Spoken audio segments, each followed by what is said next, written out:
Ei, sisters, tudo bem? Bom, primeiro, estou super feliz da gente estar começando mais um ano desse projeto das Sisters no Compliance. Uma alegria que começou no ano passado, em 2023, e a gente pôde receber aqui parceiras incríveis que contribuíram, compartilhando com a gente as suas trajetórias profissionais e um pouco também das suas trajetórias pessoais, porque a gente tem que entender, né? Somos seres integrais e não dá para separar a nossa vida pessoal da nossa vida profissional. Então, só gratidão pelas nossas convidadas que já passaram por aqui em 2023 e hoje, abrindo os trabalhos de 2024, a gente tem com a gente a Paula Lippe. Paula, muito, muito, muito obrigada por ter aceito o nosso convite, por estar aqui conosco, junto com as Sisters, nesse movimento que a cada dia cresce, que a cada dia ganha mais força. Somos as Black Sisters in Law, temos orgulho de ser as Black Sisters in Law e já somamos quase 3.000, né? Então, no final do ano passado, quando eu falei isso, eu falei, éramos 2.000 e agora somos quase 3.000 espalhadas pelo Brasil e espalhadas em alguns países mundo afora.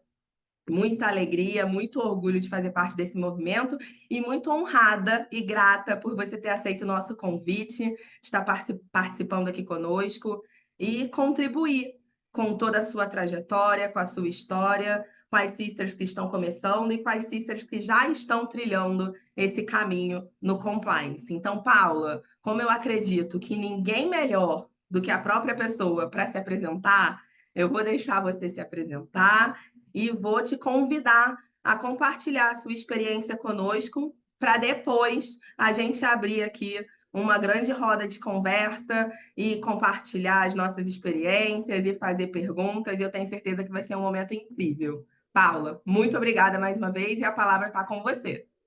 Ai, obrigada, Débora. Sou super honrada de estar aqui do grupo de vocês, né?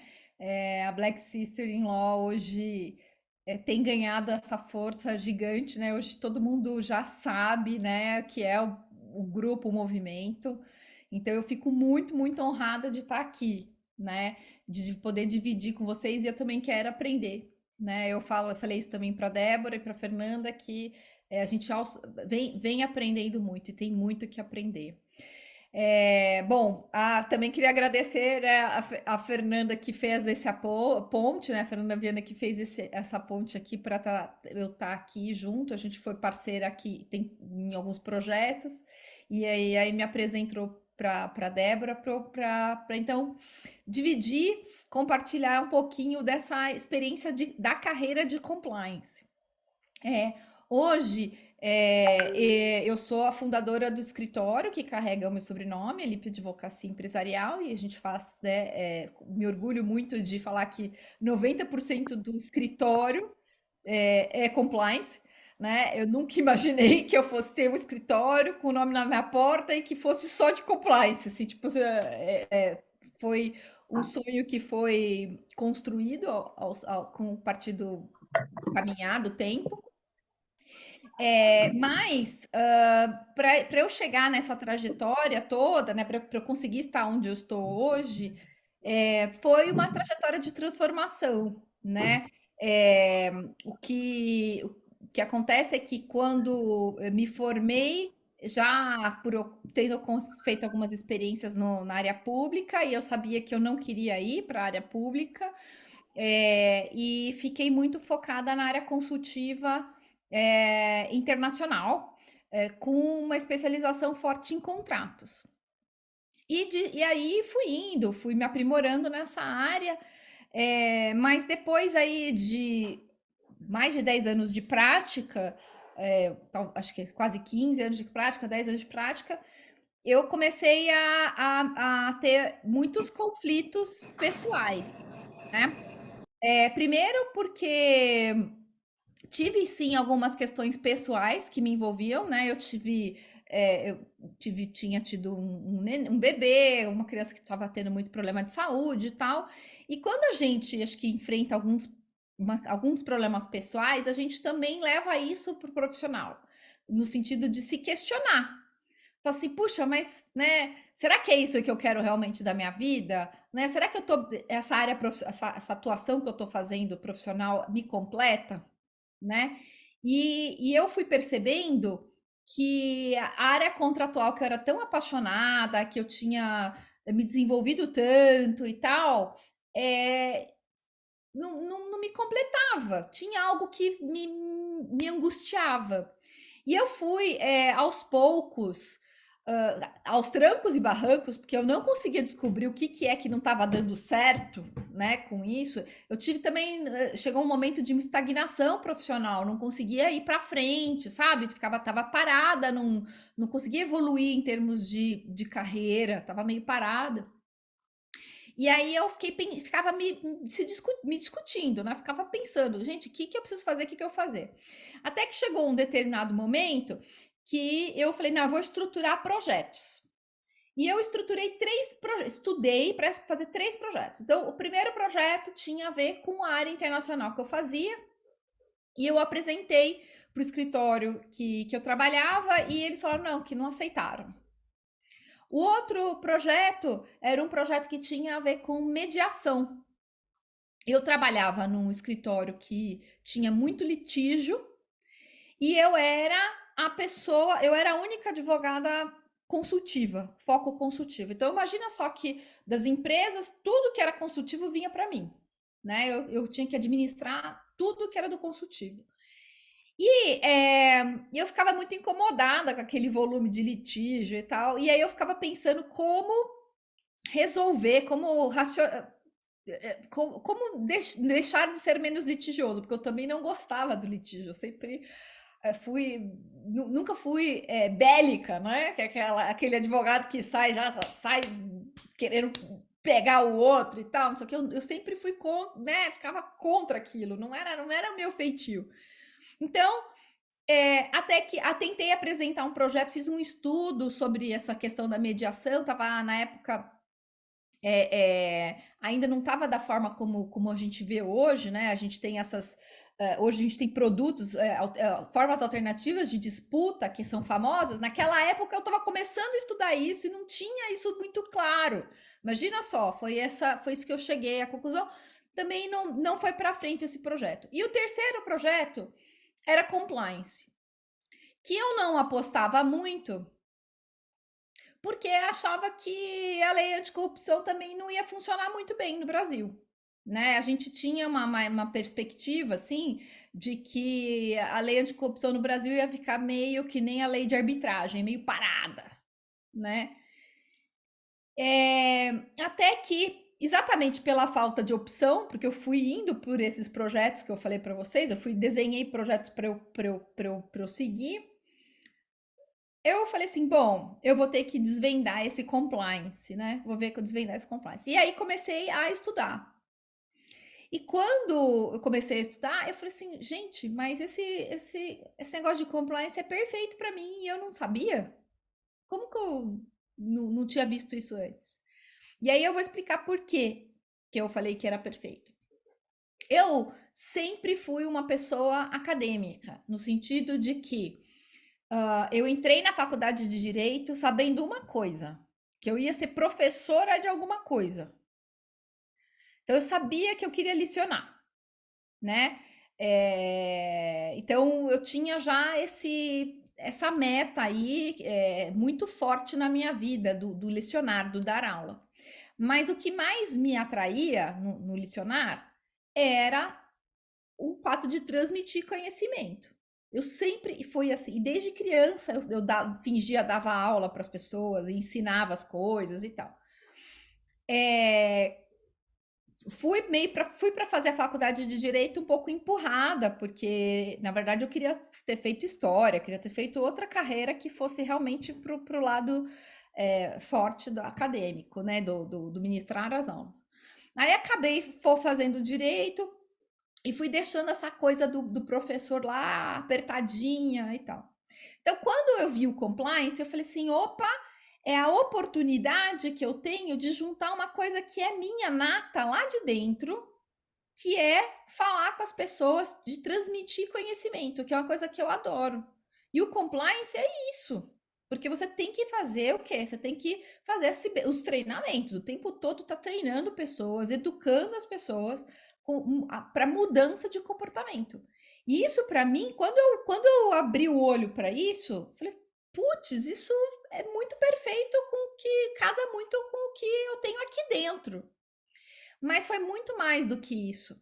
Eu fui percebendo aos poucos que, na verdade, o compliance tinha um casamento perfeito com outras coisas, principalmente com os meus valores. Então, o senso que eu tinha, talvez de achando que era é, é, aquele senso de justiça que a gente talvez muitas vezes entra no direito, quando a gente começa lá na graduação, a gente quer o senso de fazer justiça, né? Não era bem o senso de justiça, mas era o senso de fazer o certo. Porque, porque a justiça às vezes não é certa. E o fazer o certo, fazer o que está previsto numa regra, significa o seguinte: a regra existe para atender a todos, ao bem de todos. E é isso que é o bonito do fazer o certo, porque o fazer o certo é um atendimento a um coletivo, a todos nós que estamos submetidos a essa regra. Então, quando eu fui entendendo isso com os meus valores aqui dentro, eu falei assim: putz, nossa, não tinha percebido isso. E eu falei: é nisso que eu preciso me focar. Então, eu tenho a minha aptidão, né, natural, que era licionar, que era transmitir conhecimento, com o meu valor dessa coisa do fazer o certo, porque isso me indignava muito também, né? Como eu era contratualista, vocês sabem disso, que o contratualista sempre tá puxando a sardinha para o lado do cliente dele, né? Então ele vai assim, o que eu posso fazer aqui nesse contrato que beneficie o meu cliente e não vai favorecer o outro, né? Ou como eu vou fazer para pegar o outro, a outra parte no caso de uma falha, ou como eu vou aplicar a multa ali para outra parte. Então, assim, aquele duelo também que quase bélico, também para mim era meio complicado. Então, eu juntei esses dois pontos, então, de valores e da minha habilidade, e eu falei, bom, então é isso que eu vou seguir. Né? Conheci os programas, comecei a estudar e ver os programas, a existência dos programas de compliance. Falei assim, gente, que coisa maravilhosa! Comecei a entender que existia todo um sistema preventivo que não dependia do judiciário, que não dependia de fiscalização, mas que ele era orgânico, que ele se autorregulava e se corrigia. Eu falava, que genial tudo isso. E aí eu falei assim, bom, ótimo. Comecei a estudar. Falei assim, mas e aí, como que eu vou trabalhar com isso? Como que eu vou ter oportunidade com relação a compliance? Eu tô aqui, eu sou consultiva do escritório, como que eu vou fazer isso? E aí que veio o clique, né? Se eu não tenho uma oportunidade, e se eu, né, essas semanas agora, essa semana foi, né? Essa semana que a Billy Soares morreu, todo mundo falando que da oportunidade, né? Que ele falava que você tem que agarrar a oportunidade e tal. De fato, uma oportunidade a gente tem que agarrar. Mas eu acho que eu criei as minhas oportunidades. E é isso que eu queria falar isso para vocês. Eu parei para olhar o que eu fazia, o que o escritório tinha, qual era a atuação do escritório, quais eram os clientes do escritório, e eu comecei a fazer o quê? Aonde tinha compliance naquele meu cliente? Aonde tinha de compliance no que eu fazia? Porque tinha muitas das coisas que eu fazia que tinham compliance, sim. Né? Vamos começar do básico. Se eu sou uma contratualista, quais são as primeiras coisas que você vai ver? Cláusula, né? As cláusulas padrões. Do diligence. Gente, eu fiz intermináveis do diligences, né? Então, você começa a parar e dizer, bom, regulatório, né? Gente, o escritório que eu trabalhava com bens de alto luxo, o setor de alto luxo. Eu falei assim, como que não tem compliance? Tem compliance aqui. No dia seguinte, eu virei para o meu sócio e falei assim, escuta, põe na porta aí que tem compliance, porque nós temos compliance para vender de serviço. Então, eu fui o quê? Caçando, cavando, buscando essas oportunidades, mas ao mesmo tempo entendendo o que era o compliance. Então, eu fui juntando tudo isso naquele ambiente que eu tinha, né? Então, acho que o que é mais importante foi aí que eu fui galgando, né? Fui galgando espaço junto aos clientes, né? A gente chegava num cliente para resolver um pepino qualquer lá, e aí a gente falava assim, mas você sabe que tem essa regulamentação do Banco Central? Como que tá aí essa questão? Você está cumprindo, não está cumprindo? Vamos fazer uma política, vamos fazer um procedimento. Então, a gente foi aos pouquinhos o quê? Cavando os clientes no sentido de mostrar para eles que existia ali algo que era importante, que precisava ser cuidado da forma preventiva, né? E que tinha óbvios riscos, a gente sabe disso tudo. Mas eu fui, de novo, encontrando oportunidades, né? Até que, então eu fui fazendo tudo isso e tal, e estudando muito, gente. Estudava muito, porque eu sabia o quê? Que eu tinha uma formação, né? Então, como eu falei para vocês, a minha formação era uma formação internacional, contratualista, mas eu tinha que meio que correr atrás, né? Eu tinha que correr atrás daquilo, eu tinha que estar na frente em termos de conhecimento técnico para eu poder estar transmitindo, vendendo um serviço com segurança para o meu cliente, né? Então, eu estudei muito, muito mesmo. E aí, o que aconteceu? Como uma boa acadêmica que eu sou, a hora que eu terminei de estudar tudo que eu achava que tinha que estudar, que eu estava já com vários projetos de compliance caminhando e tal, eu vi que eu tinha na minha mão um curso de compliance. Porque eu fui anotando, fui fazendo uns PowerPoints, porque eu gostava de fazer aquilo, né? E aí eu virei, e na época eu já era professora da ESA, da OAB aqui de São Paulo, e eu falei assim: olha, por acaso, eu acho que eu tenho um curso aqui. Vocês não querem ver aí se vocês não querem comprar esse curso e tal? Ela falou assim: não, mas a senhora não está na cadeira de contratos? Eu dava aula de contratos. Contratos, gestão de departamentos jurídicos, eu dava aula de contratos, gestão de departamentos jurídicos. Acho que na época não tinha muito LGPD ainda. Não tinha LGPD ainda.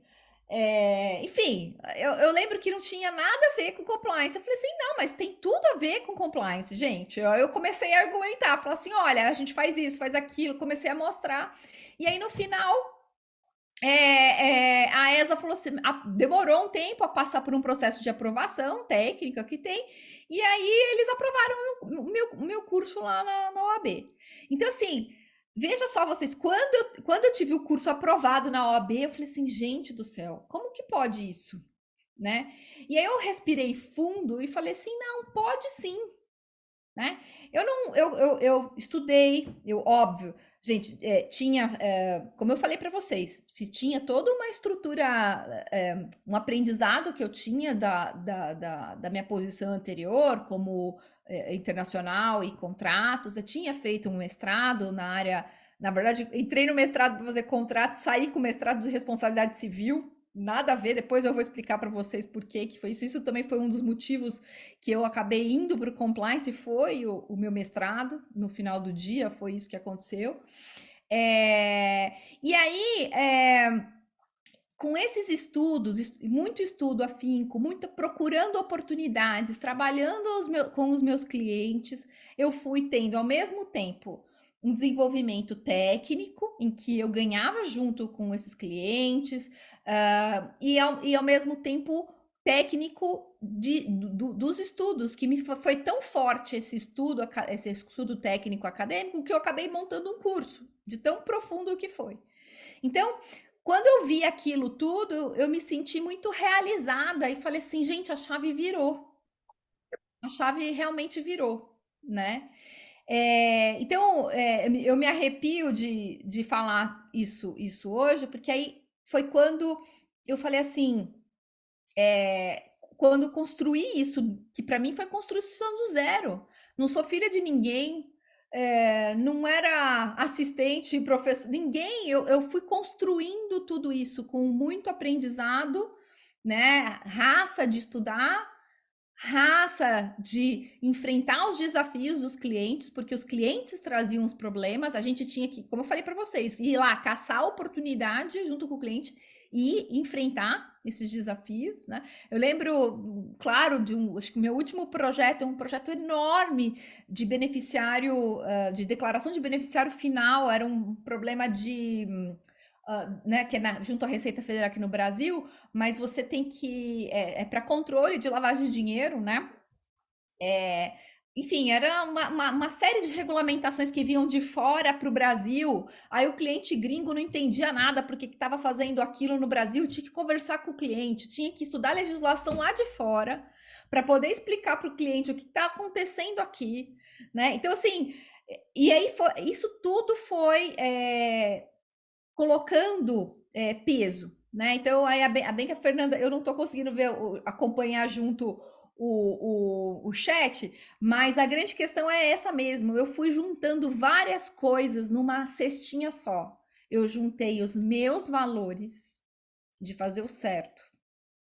Eu juntei a minha habilidade, que era essa questão acadêmica, essa coisa de transferir conhecimento, de poder falar com as pessoas, ensinando, e conseguir, dentro do ambiente onde eu estava, oportunidades.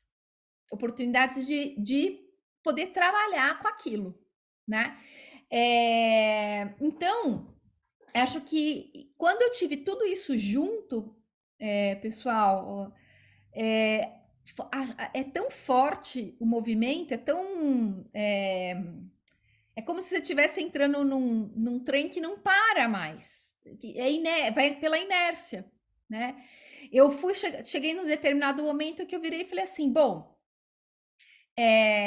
eu acho que é isso que eu quero realmente fazer da minha vida, né? Eu acho que essa realmente é a coisa que está me acalmando o meu coração.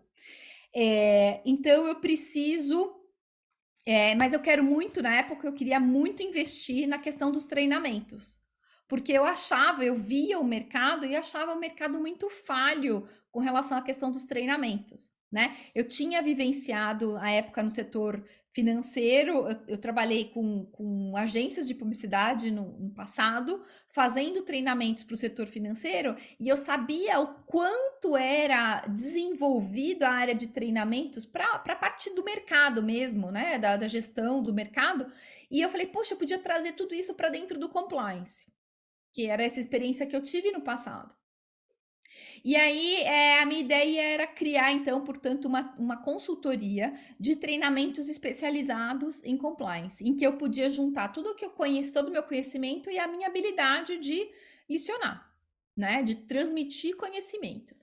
E aí eu criei a Compliance Transforma. A Compliance Transforma é uma consultoria especializada em treinamento de compliance, que na época não tinha muitos grandes.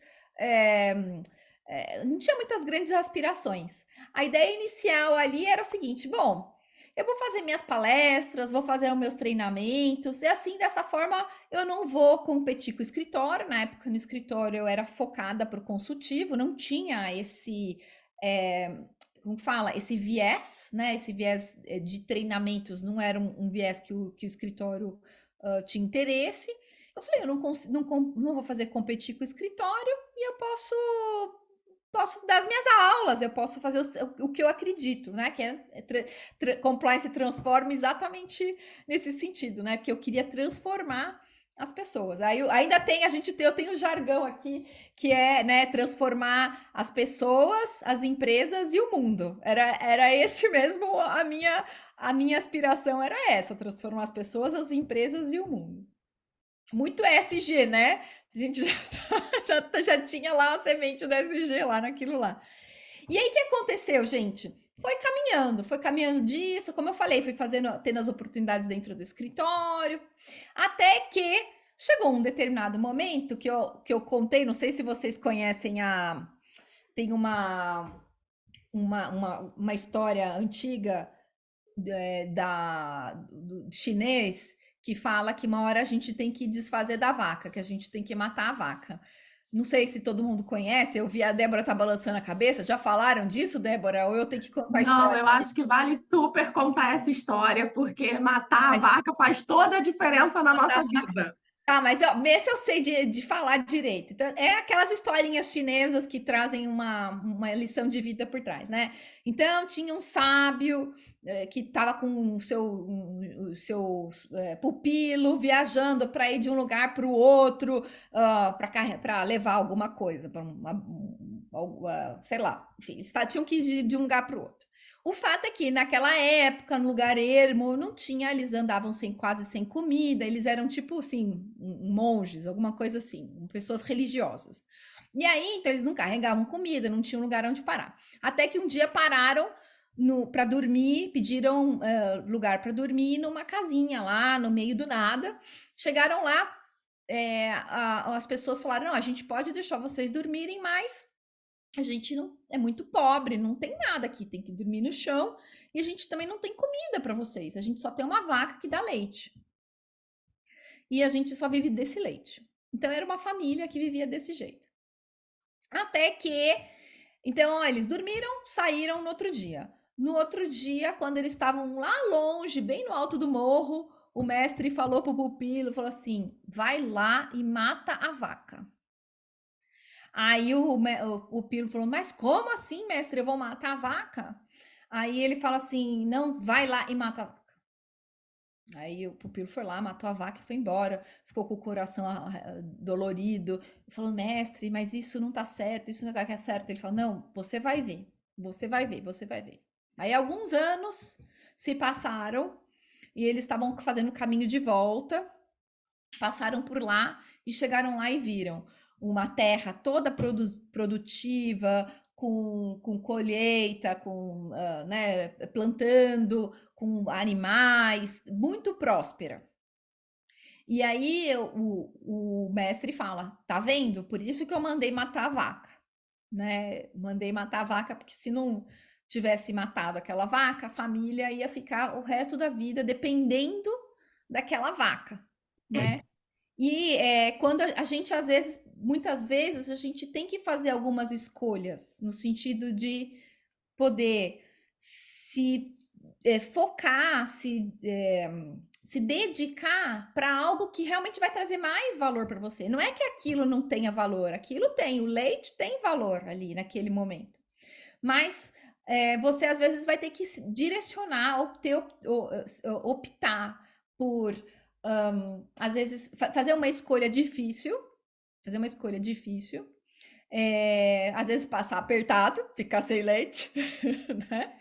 Para conseguir ter prosperidade.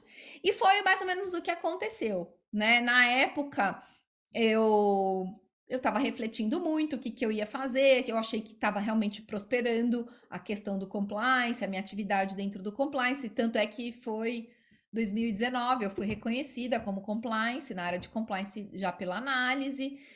Eu falei, não, eu acho que eu vou me dedicar para compliance transforma. Talvez acho que chegou o momento de eu ficar só com a compliance transforma e pôr energia nisso. E foi muito difícil tomar essa decisão, porque eu conversei com muitas pessoas assim do mercado e todas elas falavam que eu não era para eu fazer. Todas elas falavam: não, não, não, não, acho que não vai dar certo e não sei o que e tal. E aqui dentro de mim, falava assim, gente, mas tá tudo tão perfeito, tá tudo tão, tá tudo casando, né? Era difícil, porque eu tinha que matar uma vaca, né, gente? Tinha que matar uma vaca e todo mundo falando que não era para matar a vaca. Aí, bom, enfim, conversei com o escritório, fizemos uma saída muito amistosa, inclusive tinha um processo bem demorado, sabe? Isso foi 2020, 2019, acho que foi no final de 2019, 2020, e ainda eu falei, olha, não, conversei, falei, não, fica tranquilo, eu vou entregar todos os projetos, a gente só não pega mais projetos, mas eu entrego todos os projetos, a gente fecha direitinho e tal. A hora que acabar tudo, eu vou embora. Não se preocupe, vamos terminar tudo, não quero deixar ninguém na mão, né? E aí, quando tudo acabou, gente, era fevereiro, final de fevereiro de 2020. Eu estava com uma consultoria montada, é, materiais prontos, roadshow, agendas de reuniões todas prontas, tudo bonitinho. E aí as reuniões só fazendo assim, tuc, tuc, tuc, tuc, tuc, tuc, tuc, e eu caindo, caindo, caindo, caindo, caindo, porque estava entrando a pandemia, né? É, e aí eu respirei muito fundo, muito fundo. Eu falei assim, Deus, por que eu matei a minha vaca,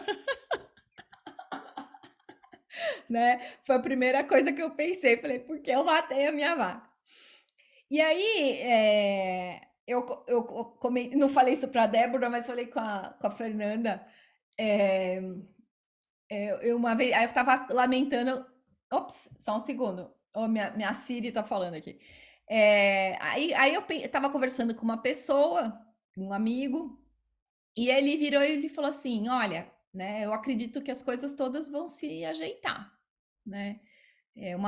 Vai acabar. A gente lembra, no começo da pandemia tinha uma discussão: vai ser rapidinho, vai ser um mês, vai ser 2 meses, e não sei o quê. E aquilo foi dando um frio na barriga, né? E aí, quando esse amigo meu virou para mim e falou assim: Você precisa fazer a coisa que você mais sabe fazer. E aí eu falei: Não, mas eu preciso do serviço, preciso vender serviços e não sei o que e tal. Ele falou assim: Não, mas tem uma coisa que você sabe fazer. Também ele foi muito, muito legal comigo, né? Tem uma coisa que você sabe fazer, mas que você não depende do cliente agora. Eu falei: Como assim? Ele falou assim: Uai, gravar aula. Se você adora dar aula, por que você grava aula? Grava um monte de aula. E aí, não sei se vocês lembram, foi o boom das aulas, né? Das gravações, o bendito do Hotmart, né?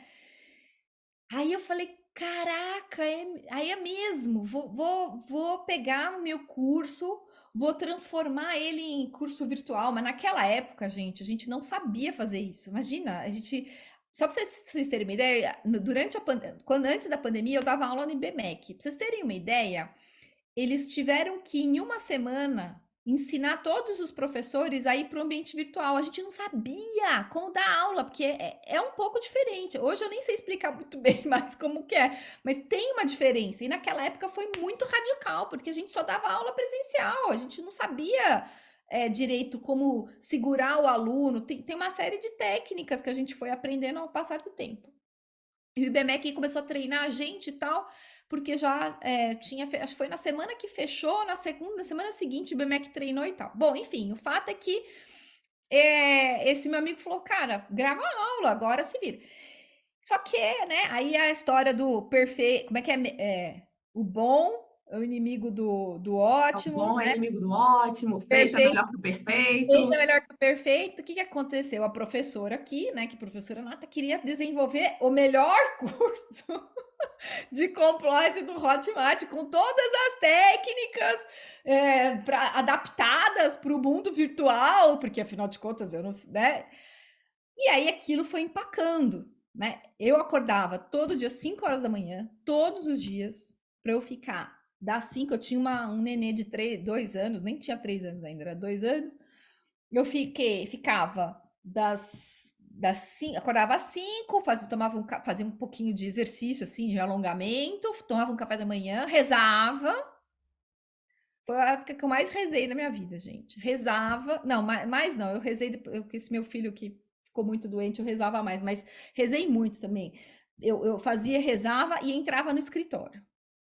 E aí, ó, ficava escrevendo, porque eu tinha que escrever enquanto tava todo mundo dormindo, porque você acha que eu ia conseguir escrever na hora que tava todo mundo acordado? 2 crianças em casa, marido, cuidar de faxina, cuidar de comida. É óbvio que a gente dividia um pouco, mas a gente sobrecarrega, é aquela coisa, já punha a roupa na máquina, enfim, aquelas coisas.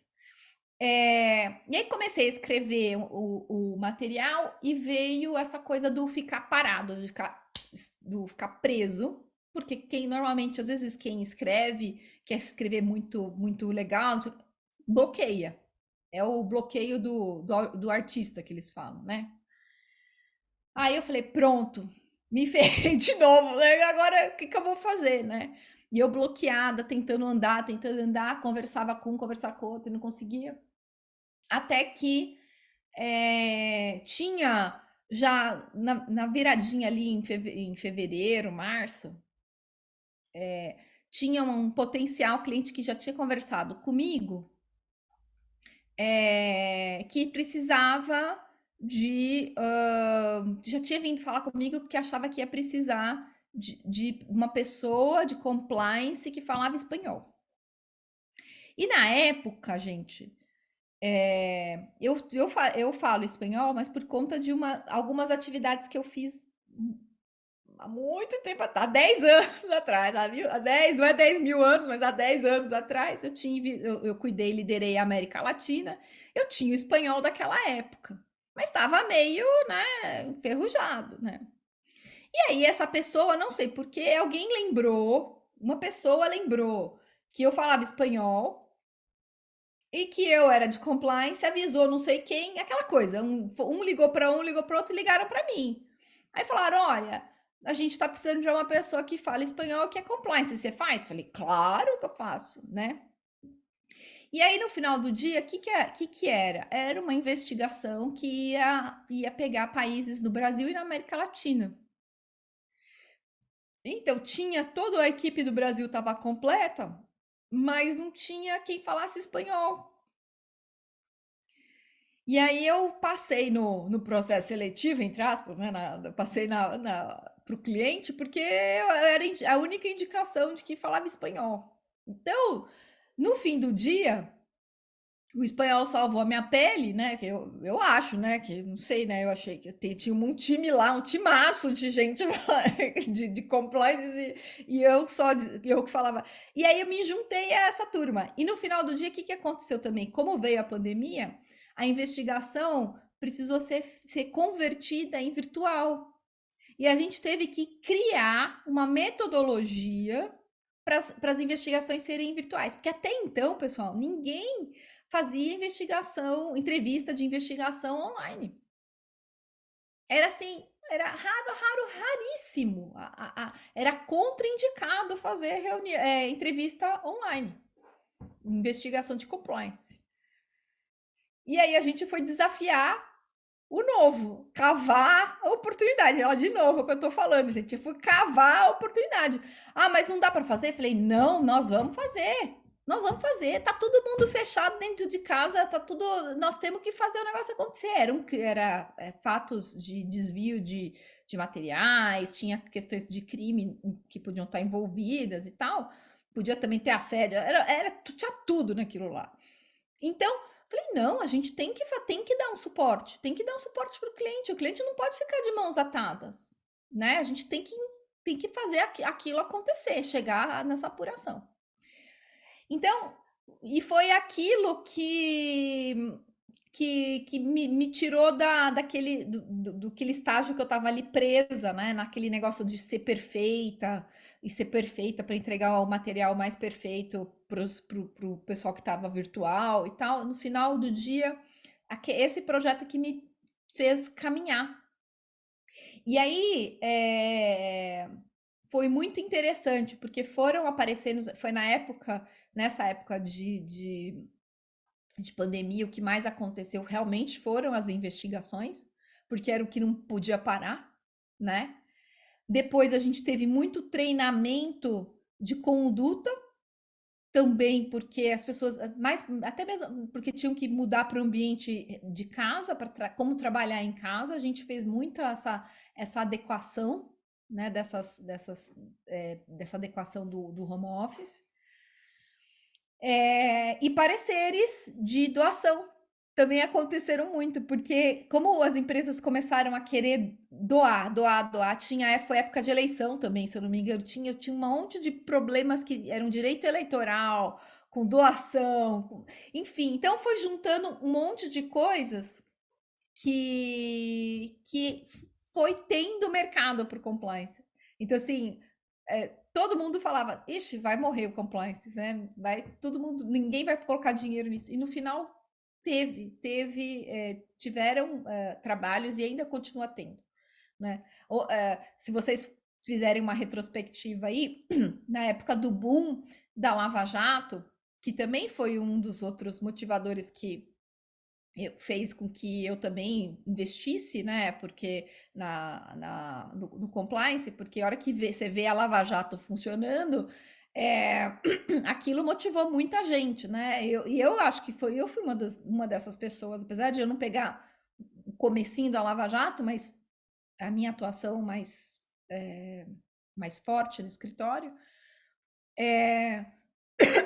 foi sim um motivador, perdão, foi um motivador sim de seguir pela área. Então, essa construção da pandemia, gente, acho que foi muito feliz. É óbvio que se a gente soubesse o quanto que ela ia durar de tempo, a gente se planejava de formas diferentes, né? Então, assim, ninguém sabia o que ia ser, ninguém sabia quanto tempo ia ser. Mas foi um momento que eu consegui, então, portanto, me organizar. Nossa, ô Débora, acabei de olhar, eu voei o tempo voou, eu vou parar de falar. E aí, só para vocês entenderem a história. Termina, Paula, não tem problema. Tenho certeza que tá todo Não, mundo aqui colado na sua aí, história. ó, é só para terminar. Quando volta depois da pandemia, gente, eu começo a ter uma enxurrada eu lembro de eu ter, assim, semanas aqui com mais de 5 propostas. E aí eu brincava, eu pegava telefone, atendendo telefone, e falava assim, gente, eu falava pro meu marido, falava assim, eu tô parecendo que eu tô na Price. Porque quando você trabalha dentro dessas Big Fours, o que acontece? Você não vai atrás de cliente. O cliente que te liga. O cliente te liga, fala, tem um contrato aqui, precisa fazer, isso aqui. Então a gente tem um telefone que toca o tempo todo pra você fazer um trabalho, entendeu? Quando aconteceu isso, de começar a me ligar, de fazer proposta e não sei o que, eu falei assim, gente, não pode ser. Como que, como, como que sou eu posso fazer tudo isso, né? Tipo, e aí eu fui tendo que ver como crescer, eu fui aprender outras coisas, né? O empreender mesmo de verdade, né? Então, como crescer, o que fazer para crescer. Ah, tive que, na verdade, montar o escritório. E aí, por isso que eu falei, não sei se alguém percebeu, que eu falei, eu comecei com a consultoria, Compliance Transforma, aí eu já tenho escritório. Por quê? Eu achava que as pessoas começaram a me reconhecer como advogada de compliance. Comecei a receber reconhecimento da análise como compliance. As pessoas me reconheciam como advogada. Eu falei, eu não posso ter uma consultoria, só uma consultoria. Né? Não vai ser fair, não vai ser justo. Precisa ser um escritório. Então, por isso que eu acabei montando um escritório de advocacia, né?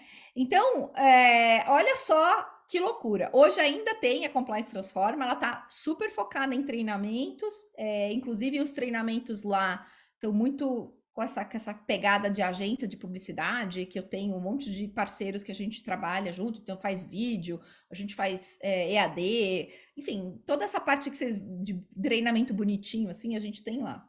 E o escritório de advocacia crescendo, então, e com pessoas que têm os mesmos valores, entende? Então, e aí o que acontece? E aí floresce, você nem percebe. Então, hoje mesmo, o que acontece?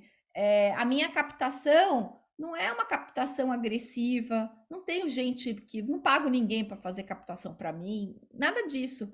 Eu seguindo essa trilha aí, colocando esses ovinhos na cesta aí, esses ovinhos que eu comentei com vocês, as coisas floresceram. Então, realmente, a questão do propósito parece piada, né? A gente fala, tem que seguir o propósito e tal, não sei o quê, mas é verdade. No fim do dia, quando tá encaixadinho aquilo, funciona. É óbvio que você tem que pagar um boleto. Óbvio que você vai trabalhar para pagar o seu boleto. Mas aí a minha sugestão para vocês é o quê? É vocês procurarem aonde vocês pagam o boleto, conseguirem, então, portanto, oportunidades. né? Hoje a gente tem compliance trabalhista, compliance tributário, a própria LGPD é uma forma de compliance. Então, assim, a gente tem uma série, o próprio ESG que você pode trazer para dentro do compliance. Então, tem infindáveis formas de você conseguir trazer o compliance para dentro da sua atividade, não importa qual atividade você tem. Então, eu tô tentando aqui fechar, porque eu viajei aqui na batatinha no tempo e a Débora não brigou comigo. Mas assim, é isso. Eu acho que a gente não pode, não, a gente tem que buscar pelas oportunidades. Não adianta ficar sentado esperando. Tem que cavar essas oportunidades. É isso. Porque eu acho que eu sou uma guerreira dessas oportunidades. Vou atrás lá. Às vezes eu mato a vaca errada, às vezes eu fico parada, né? Fico lá parada, bloqueou, deu bloqueio, mas a gente tem que buscar essas oportunidades, que são junto com atrelada com os nossos valores. Débora, eu acho que eu falei demais. Obrigada, obrigada, Karen. Eu não sei nem o que falar agora, porque depois dessa aula de vida e de compliance e de esclarecer e juntar tantos pontos. Porque, por que que eu estou te falando isso, Paula? Deixa eu te contar como é que funciona aqui o nosso grupo. É assim, sempre tem algumas sisters querendo entender por onde começar. Sempre tem algumas sisters querendo entender o que estudar, por que caminho seguir. Na verdade, todos os dias a gente tem movimentos nesse sentido no grupo, em vários níveis da carreira. Para quem está começando, para quem ainda está estudando e já descobriu o compliance e quer já se posicionar desde o início da carreira como uma advogada de compliance, quanto para quem está querendo fazer uma transição de carreira, quanto para quem já está na área de compliance e quer buscar, enfim, novos cursos e seguir se aprimorando e seguir estudando e aprendendo na área. Então, você, com a sua trajetória de vida, tenho certeza que foi respondendo várias dessas perguntas que são feitas lá no nosso grupo todos os dias. E aí, eu fui fazendo algumas anotações, tomei a liberdade de fazer algumas anotações do que você falou, para a gente fazer aqui um apanhado e até, se você entender que é interessante, aprofundar em alguns pontos, sabe? Porque, primeiro, você trouxe uma questão da advocacia bélica, que é a nossa advocacia tradicional. É, Daí você colocou essa beligerância dentro dos contratos, que normalmente é uma característica que as contratualistas não enxergam, porque, via de regra, as advogadas contratualistas enxergam o contrato exatamente como um mecanismo de não beligerância. Eu estou aqui cuidando das partes para elas não se matarem.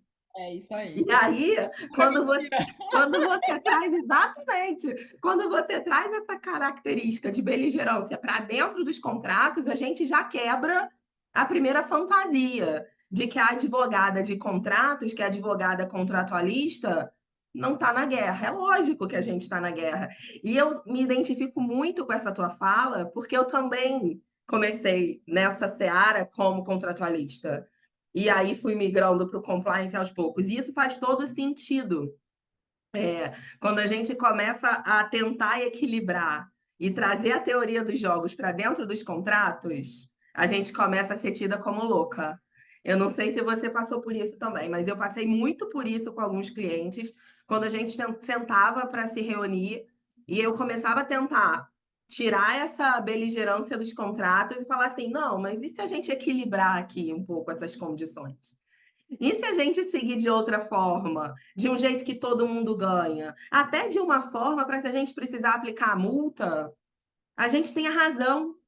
A gente não tem aqui uma multa que o judiciário vai reduzir, porque ela está muito além, né, do equilíbrio contratual entre as partes. E aí, num determinado momento, eu fui assim não compreendida, digamos assim, para a gente deixar aqui em termos suaves. Eu Isso é tinha muito ainda outro, legal. então, eu tinha ainda outro desafio, na época, eu tinha um cliente estrangeiro e ele estava sendo prejudicado nos contratos. E ele mandava eu seguir. Não, tipo, mas eu falei, mas aí até que eu dei um non-go, assim, eu falei, não, eu não vou, enquanto eu não falar com quem é responsável, porque não estão sabendo o risco que vocês estão correndo. Eu parei a operação.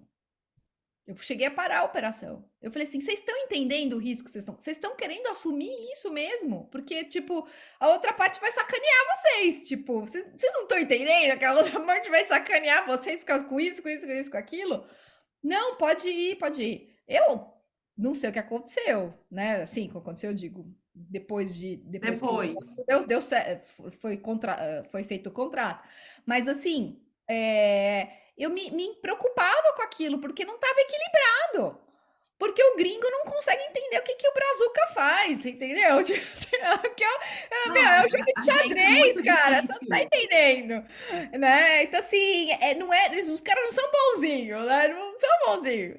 Então, assim, é isso. E assim, eu vi muita operação de M&A, Débora, que, nossa, um ferrando o outro na operação de M&A. Pois é. Aí você fala, cara, vai se juntar? Aquela guerra do deal, né? O que que entra, o que que não entra, quem é o responsável, e todo mundo tentando Mas sentar na mesma mesa. você não vai juntar, não vai É ser um isso. negócio só, não vai ser uma empresa só.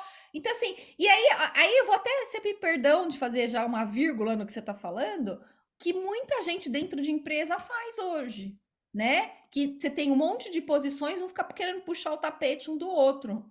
Gente, tá dentro da empresa, é para todo mundo ir para frente, não é para ficar puxando tapete um do outro. Tem um que vai gostar de se aparecer, o outro que gosta mais de trabalhar assim, o outro que quer ir para o outro lado. Cada um tem o seu lugar, mas é todo mundo junto, é empresa, é um CNPJ, né? Então, assim, é isso. Bom, mas aí É vai. pesado. Esse ambiente Viajei e é. voltei. Vai lá, Não, eu mas não viajo na e não batata. é viagem. A gente enfrenta isso muito todos os dias, né? É muito raro a gente conseguir estar num ambiente de trabalho com valores e objetivos convergentes, né? Em regra, a gente vive um conflito não só de valores, mas como de objetivos, e não por outros motivos. Tem isso, as pessoas puxam e tentam puxar a todo momento o tapete uma das outras numa atitude completamente anti-compliance, né? Mas aí, seguindo na tua fala, você fala dos projetos, que aí você começa a estruturar projetos. E achei isso incrível, porque em 2023, nas nossas primeiras rodadas de conversa, a gente recebeu a Dani do Walmart, né? E aí ela teve a oportunidade de falar para gente que, por exemplo, na trilha dela de busca de aprendizado, de conhecimento e até de cursos formais mesmo, ela acabou não optando por fazer certificações em compliance. Ela optou por se especializar em projetos. E eu achei super interessante essa fala que você trouxe, porque conecta com o que a Dani trouxe antes e mostra também, né, Paula, que não tem uma fórmula para trabalhar com compliance. A gente descobre caminhos, descobre oportunidades, e aí à frente disso, a gente vai buscando se especializar e compreender o mundo que a gente está vivenciando da melhor forma possível. E aí você falou, não parei de estudar nunca, sempre estudando muito. E aqui eu quero fazer exatamente essa pergunta. Estudando o quê? Qual foi o seu foco, né? Porque a Dani teve esse foco do projeto. E Não, você? não. Aí, o que que aconteceu? Na verdade, para entender o que que era o compliance, lembra? Eu não falei que eu fiquei procurando compliance dentro da onde eu tirava o meu pão, né? Lá na minha Sim. vaca, eu ficava procurando onde tinha compliance, né? E aí, o que que aconteceu? Eu tinha muita dificuldade de entender, porque eu tinha uma visão, apesar de ter uma visão de corporativa, de dentro da empresa, porque eu sempre fui advogada corporativa, mas eu tinha dificuldade de entender o programa de compliance. Que foi aí que, quando eu entendi o programa de compliance, falei, não, é isso que eu quero. Então, o que que acontece? Aí, Débora, eu tenho um viés de cultura e de programa. Então, era o programa de compliance que me seduziu, né? Uhum. Tem um monte de gente, por exemplo, quem trabalha na área de financeira tem todos aqueles regulamentos e Sim. procedimentos específicos do financeiro, que quem gosta daquilo lá, de pôr aquilo, né? O que eu fiquei apaixonada foi com o sistema, com o programa. E aí, o que eu fui fazer? Além de, primeira coisa, gente, os materiais da CGU. Hoje tem um monte, na época só tinha um manual de programa de integridade. Hoje tem um monte de materiais. Então, primeiro eu li os materiais da CGU, além de ler a lei, né? Ler a lei primeiro, porque tem muita gente que também é isso, nem lê a lei no direito não leu. Lê as legislações, né? A legislação aplicável, depois eu li os manuais, depois eu fui para o FCPA. Aí, ler o FCPA, a lei a lei propriamente dita, era muito difícil. E aí, o que eu fiz? Falei, não, lá também tem guia. Então, comecei a engolir o guia do FCPA. Depois, fui para o guia do UKBA, né? Então, com esses guias foram que me deram norte. Depois disso, gente, fui coletando material, né? Então, IBGC tinha na época tinha um guiazinho do IBGC que eu usei muito esse guiazinho, eu nem acho que a luz do compliance na época, hoje ele está até um pouquinho defasado, né? Mas o IBGC tinha esse material. Na verdade, a gente não tinha muito texto técnico, mas tínhamos guias das autoridades. Então, era isso basicamente que a gente. E o DOJ tinha um monte, o site do DOJ tinha um monte de não só o guia da FCPA, mas um monte de outras resoluções. Por exemplo, aquele Evaluation Program na época já existia. Então, muita coisa do DOJ. E isso foi fazendo. Só que o que eu estudava foi juntando. Eu juntava com o meu raciocínio, que aí que foi a história que eu falei, a minha aptidão. Como que eu enxergava as coisas? E ia tomando as notas até que eu fui montei o programa, o curso inteiro de compliance. Então, assim, aonde estudar? Hoje, gente, a gente tem um universo de porta aberta. Primeiro que no Brasil a gente já tem, hoje tem mais doutrina. Aqui, ó, aqui mesmo tem mais doutrina de compliance de fácil acesso da gente ler. Porque antigamente não tinha muito livro para ler. Antigamente eu digo, gente, antigamente não é tão antigamente, 3 anos atrás. A Não gente está tinha, falando é, 2019, né? 2020, 2020. 2019, 20, 19, foi antes, 18, não, 17, perdão, mais. 17, 2017 não tinha. 16, 17, não tinha esses livros que a gente vê aqui. Então só tinha mais esses manuais. Hoje a gente tem muito livro, né, que a gente pode pegar para ver. A gente tem as redes que a gente essas redes de conexão que eu gosto de chamar que não são network, mas são netweaving, que eu falo é uma trama fechada. Porque você mais do que troca só contato, entendeu? Você tem que manter essa relação com as pessoas para as pessoas te conhecerem, que é o que vocês fazem hoje no Black Sister, né? É... Por que isso que eu tô falando? Porque você às vezes tira uma dúvida de alguma coisa que você tem, mas ao mesmo tempo você está se expondo quem você é e qual é o seu valor. Consegue perceber que é muito mais do que só um benchmark? Tipo, eu tô fazendo um bench, tô perguntando como que é. Não é muito mais do que isso. Então, os grupos são muito ricos. Na época, a gente me segurei muito em 3 grupos, né? Era o IBDE, o Instituto Brasileiro de Ética Empresarial, que vocês têm hoje, tem uma parceria, inclusive eu ajudei a dar as mãozinhas lá, depois eu virei diretora do IBDE, a própria comissão de compliance da OAB e o CWC, o Compliance Women Committee. Foram os 3 grupos que eu me segurei para ir trocando experiências e a gente ir conversando, né? Então, esse estudar que eu falo é isso, é pegar muito material técnico bom que você tem. Hoje é muito mais fácil acesso de disponível, principalmente, né, as autoridades que são quem colocam esses materiais. E fazer e digerir, né? Então, ler, sentar ali e quebrar a cabeça para entender, fazer entender aquilo no dia a dia, né? Ainda Acho seguindo, Paula, nessa linha do estudo, eu ia falar sobre um outro link, mas eu vou dar uma volta. E a gente fica aqui e já volta, assim, coisa, a gente já vamos nos encaminhar para o final. Mas só para aproveitar mais um link, né? Para além dos grupos que te fortaleceram na sua jornada, você trouxe isso agora e você trouxe na sua fala anterior, né? Inclusive foi um amigo seu que te ajudou a abrir os olhos para a questão do curso. Então, a importância da gente manter as nossas conexões ativas e nossos ouvidos abertos, né? Ouvidos para ouvir, né? E não para a gente fingir que ouviu.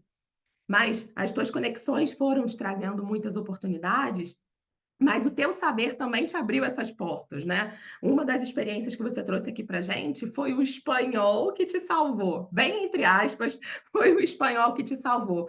E aí, dá importância também da língua estrangeira, né? Não só para o compliance, mas para a gente enquanto indivíduo, mas N dos documentos que você trouxe aqui como exemplo são documentos redigidos em inglês e você trouxe o espanhol também. Então, se você puder dar um complemento aí sobre essa questão da língua ou das línguas é, estrangeiras, acho que vale.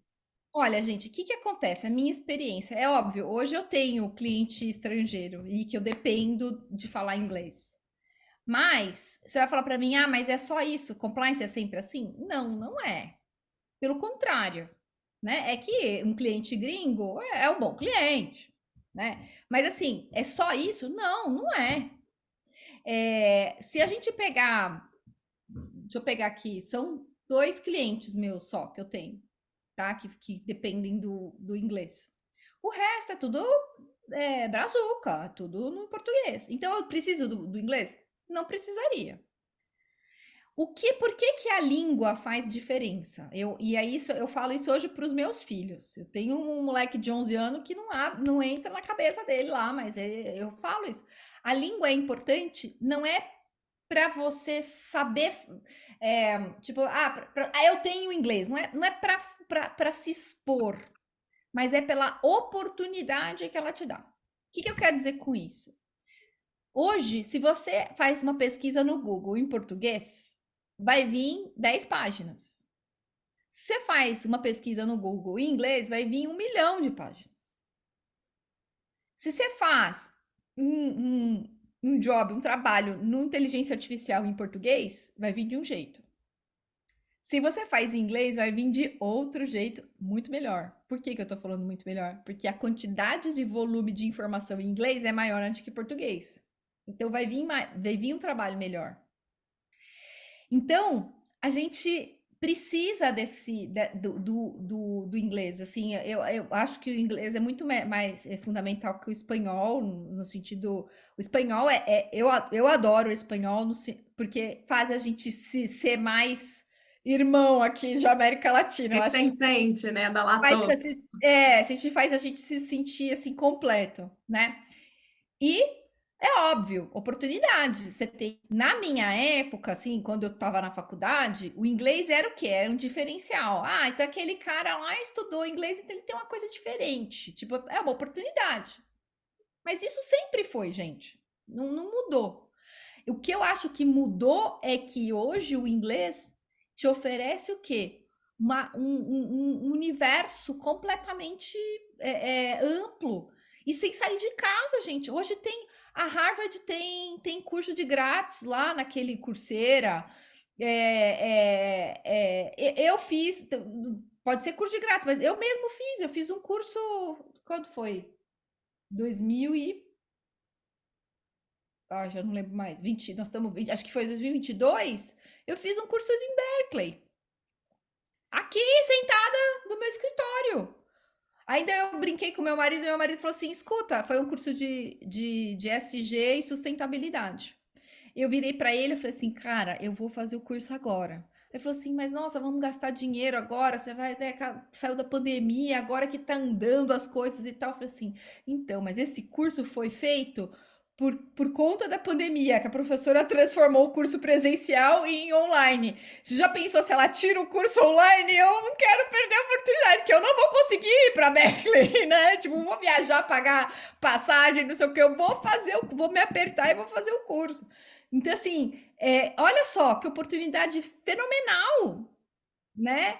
Então, é isso. Acho que o inglês não é que obrigatoriamente você vai trabalhar com a coisa em inglês, mas vai te dar uma oportunidade de você ver, aprender mais. E fora a chance de você ter uma outra oportunidade. Então, assim, é a questão das línguas. E, ô, Débora, e vamos pensar aqui também um pouco fora da caixa. Gente, línguas faz a gente ativar um outro lado do cérebro. Não sei se vocês sabem disso. Porque são funções que a gente tem, né? Diferentes, né? Diferentes. Então, música e línguas puxa para um outro lado. E aí, então, quando a gente também vai desenvolvendo a habilidade de línguas, faz o nosso cérebro oxigenar. Então, olha que beleza que é. Então, se você aprende línguas, você consegue ter talvez mais ideias, você consegue abstrair melhor. Então, é um jeito de você também ficar mais inteligente, não é inteligente da língua, mas inteligente em termos de sinapses neurais. Sim, Então, assim, pô, meu, vai lá, tem que fazer outra língua, porque você tem que fazer essa coisa.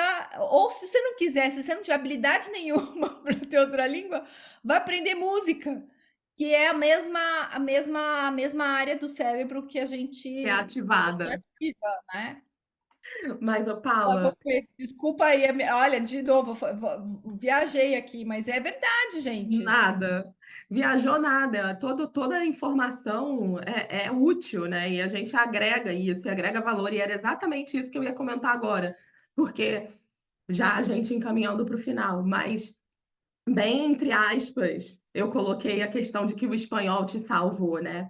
Mas você já estava num momento ali que você tinha decidido matar a sua vaca da história, né? Enfim, romper com seu escritório anterior, romper com o entendimento da sua carreira anterior, romper com seu autorreconhecimento como advogada e iniciar uma nova carreira como consultora.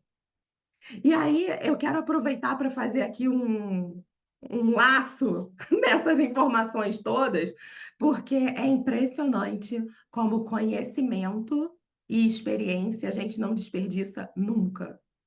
Não foi o espanhol que te salvou, por óbvio, né? Ele até abriu uma porta para você estar naquela oportunidade, mas se você não tivesse todo o seu background, você não estaria nessa porta. Essa porta não teria se aberto sozinha, só por causa do espanhol. Então foi bem entre aspas que o espanhol te salvou.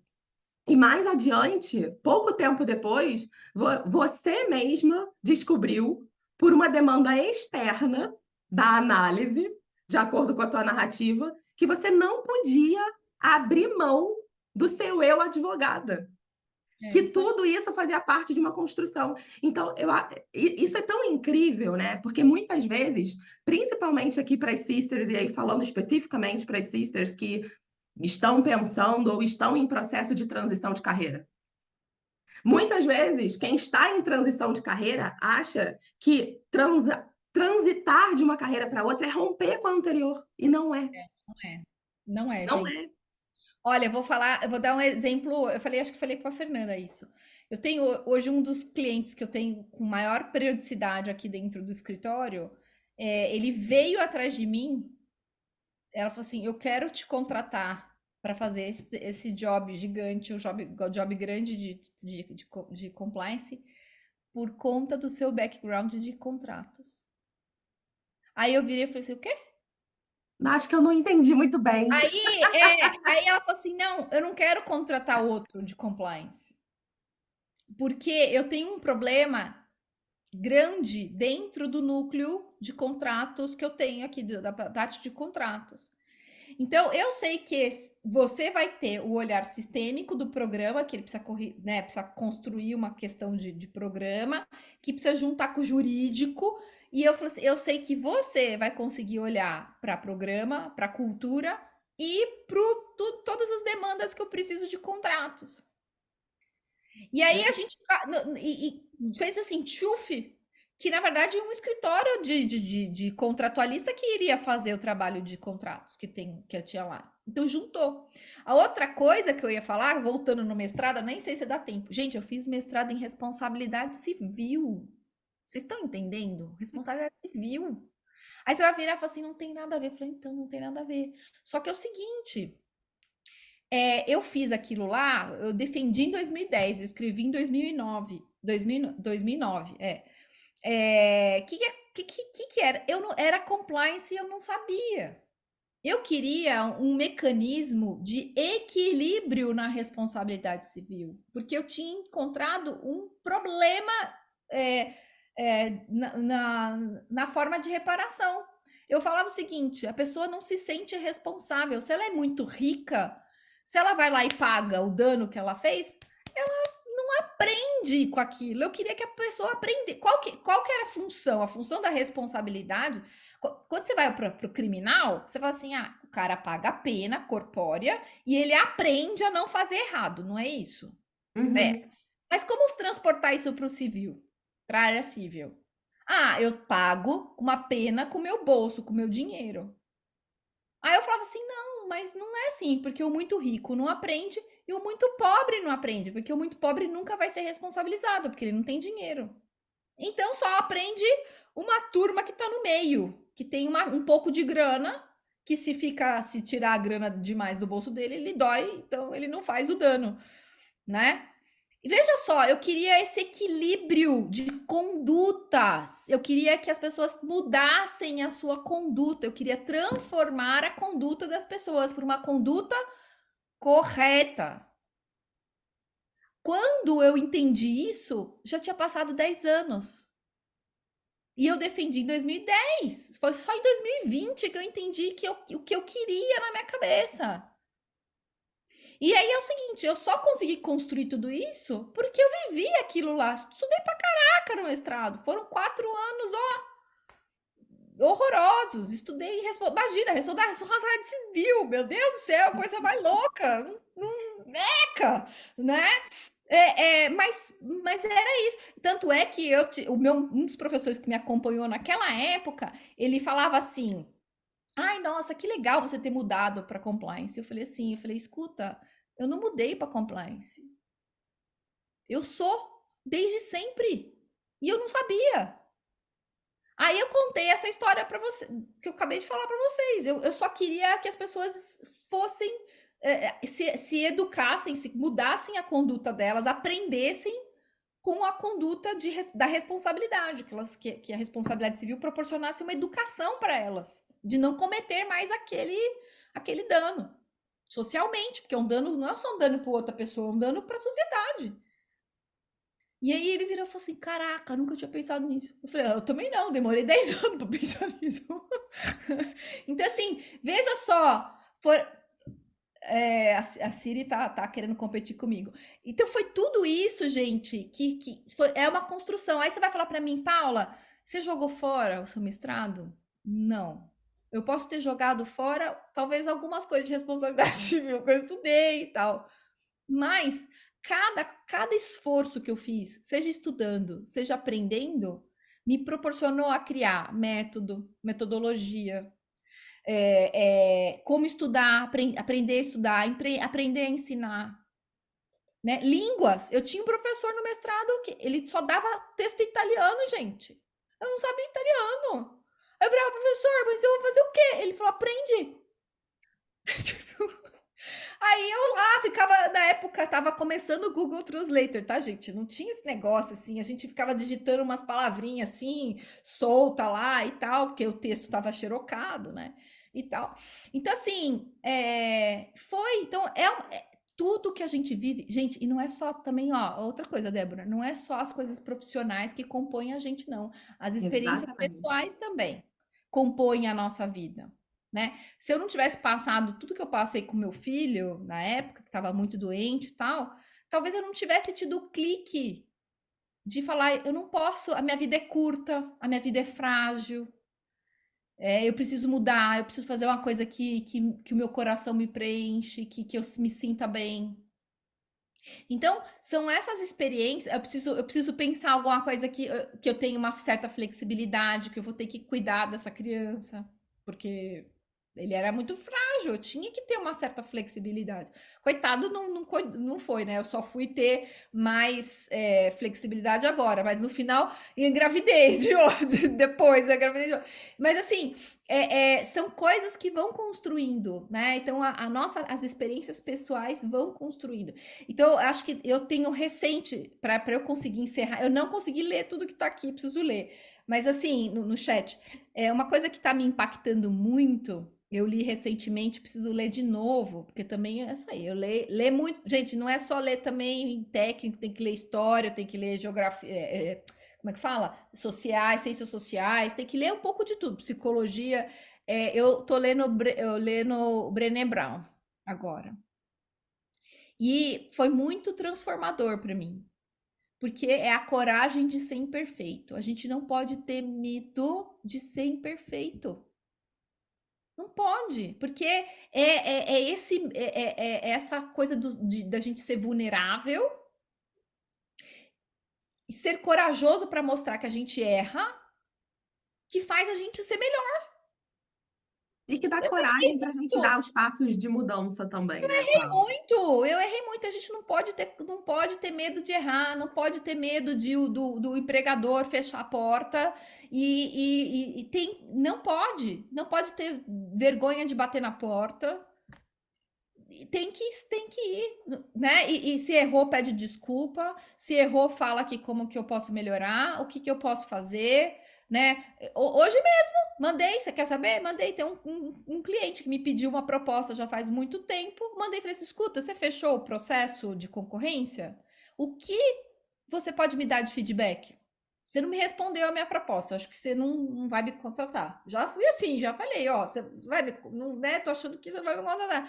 Mas o que que eu posso melhorar na minha proposta? Para eu poder participar de outras concorrências e para que eu possa participar de outras concorrências de outros clientes, porque às vezes o teu problema pode ser para outros e assim você me ajuda. Então, a gente tem que ter essa disponibilidade de aceitar e de ir para frente. E de aprender, né? Uma disponibilidade para aprender, né? Sempre, em todos os momentos. E Paula, eu vou ver se eu aí o consigo. chat tá bem movimentado, né? As meninas estão elogiando o livro, estão falando do Mundo Bene, inteligência emocional no Mundo Bene. A Carol, que fez um texto, 3 textos aí super grandes, que está iniciando na carreira e queria basicamente algumas dicas de que curso fazer nesse início de carreira de Ah, compliance para poder olha, começar e você dar um pode pontapé fazer inicial. qualquer curso, tem que caber no teu bolso. Primeiro, você não pode ficar endividada, certo? Então tem que caber no teu bolso. Escolher uma grade que vai ser adequada para você, porque afinal de contas tem curso de milhões de facetas. Você precisa ver qual que é o compliance que você quer, porque hoje tem compliance de qualquer cor, né? Você escolhe o que você quiser. É, e aí, mas antes, a dica mais importante é o seguinte: é estudar antes. Você não pode chegar num curso sem saber nada. Não pode. É tipo chegar no curso lá de LGPD. Ah, eu vou entender o que que é esse negócio de LGPD. Eu não li a lei, eu não vi nenhum artigo. Não, tem que estudar antes de ir para o curso. E aí eu Para acho que é até Para um você ponto. conseguir tirar mais do curso, extrair mais Sim. do curso, entendeu? Poder criticar o curso. Olha, que esse professor não sabia nada que ele tá falando. Isso é um ponto ótimo, né? Porque quando você trouxe na tua jornada, e eu quero complementar falando isso, você falou muito sobre o teu processo de aprendizagem dos manuais governamentais e do manual, nos manuais de instituições que já estavam estabelecidas no mercado, falando sobre compliance, né? Antes de você começar a pensar em curso, e aí desse estudo aí autodidata nasceu o seu curso. E acho e aqui fica até um ponto de reflexão para todo mundo, muitas vezes a gente transfere para as instituições de ensino a nossa responsabilidade no processo de aprendizagem, né? Não dá para transferir. Muito porque a curadoria, quem forma um curso, faz a curadoria por um viés. Então, É, se a gente esse adota aquilo como sendo a única vertente possível, e a gente não estuda outras fontes, não busca conhecimento prévio, em outros lugares e em outras ciências, inclusive, a gente fica refém de um viés, achando que aquele é a única, achando que é a única possibilidade. Então, a gente não pode, de verdade, transferir a nossa responsabilidade de aprendizagem para nenhuma instituição de ensino. Agora, a gente deve sim buscar N fontes para a gente poder conseguir formar um conhecimento cada vez mais crítico, né? é assim, óbvio, eu fiz cursos, né, gente? Não tô falando que eu Faz não fiz, parte. mas você tem que sim, a dica principal é essa, é estudar antes, né? O IBDE tem agora o curso que fez convênio, acho que sorteou até umas bolsas, não foi? Tivemos algumas bolsas aqui das Sisters, né, É para muito Chief legal, Compliance.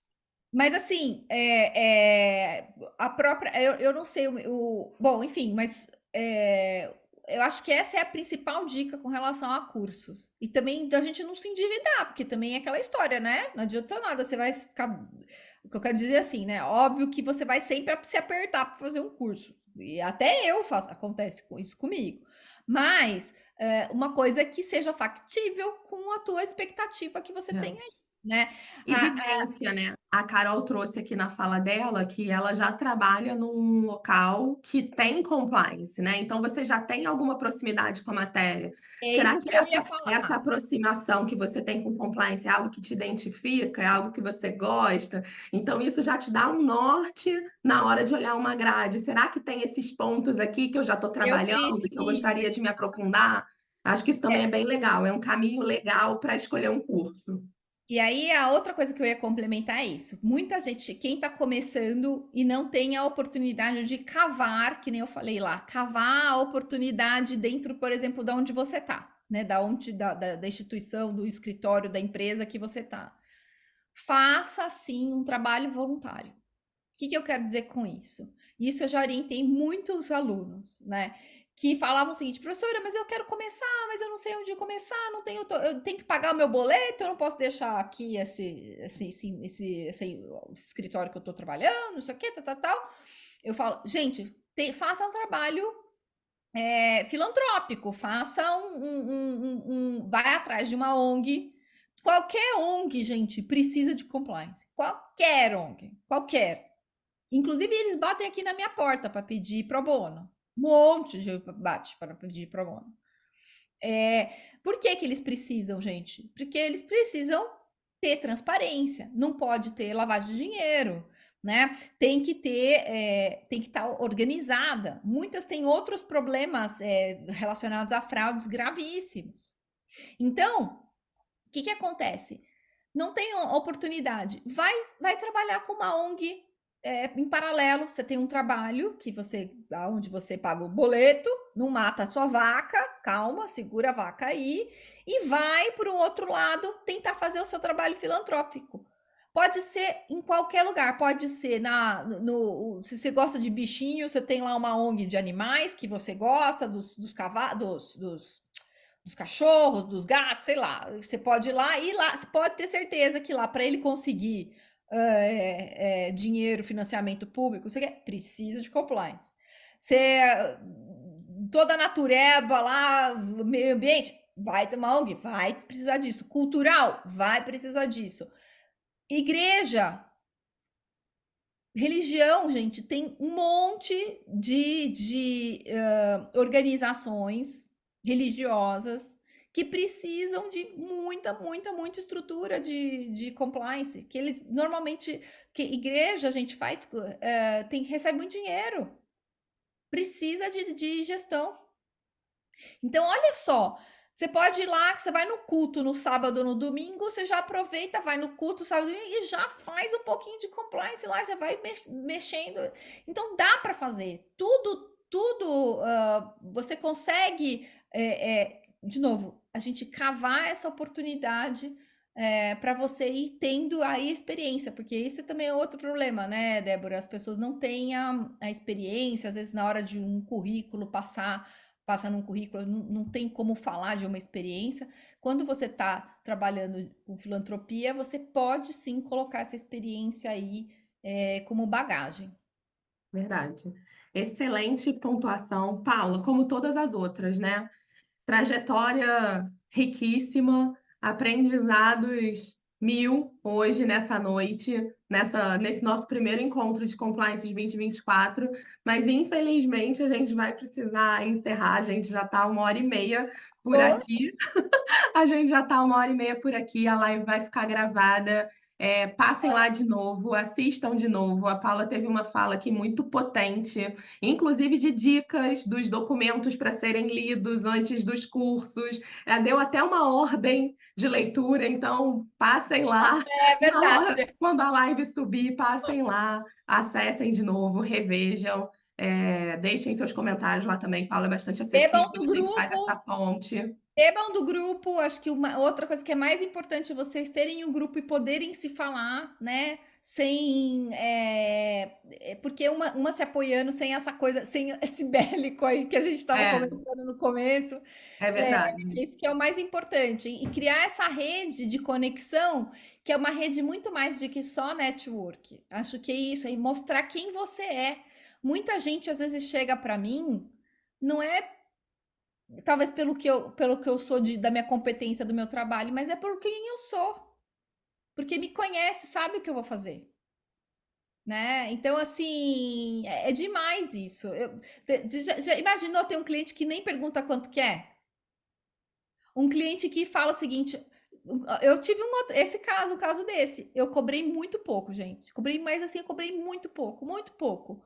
E eu entreguei um trabalhão, porque eu não achava certo não entregar. E aí eu falei pro cliente, falei, você tá vendo que você recebeu? Eu falei, ó, eu preciso te falar, não tá compatível com o que eu cobrei. E ele falou assim, eu tenho certeza, pode mandar nota. Entende? Isso é valor. Isso é. Se o cara falasse, não vou pagar, beleza, o risco é meu, mas eu queria entregar o trabalho do jeito que eu queria. Então, é isso que vale. Nossa, é muito aprendizado essa noite. Paula, olha, só gratidão mais uma vez por você ter aceito o nosso convite. Eu de verdade espero que a gente tenha outras oportunidades de usar esse ambiente aqui, até fazendo uma roda de conversa para as meninas também terem a oportunidade de trazer ali as falas delas e os anseios delas. Acho que vai ser incrível se a gente tiver outras oportunidades.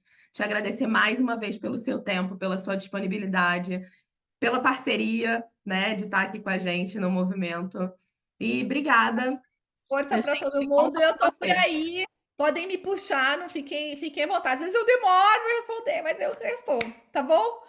Gente, beijo grande. Eu feliz, espero poder ter correspondido e jogado um pouquinho de luz para vocês. Enfim, é isso. Vamos, Jogou vamos nos muita. transformar. Jogou Até muita, com mais. certeza. Obrigada, sisters. Tchau, tchau. Tchau, Até o tchau, próximo gente. encontro. Tchau, tchau.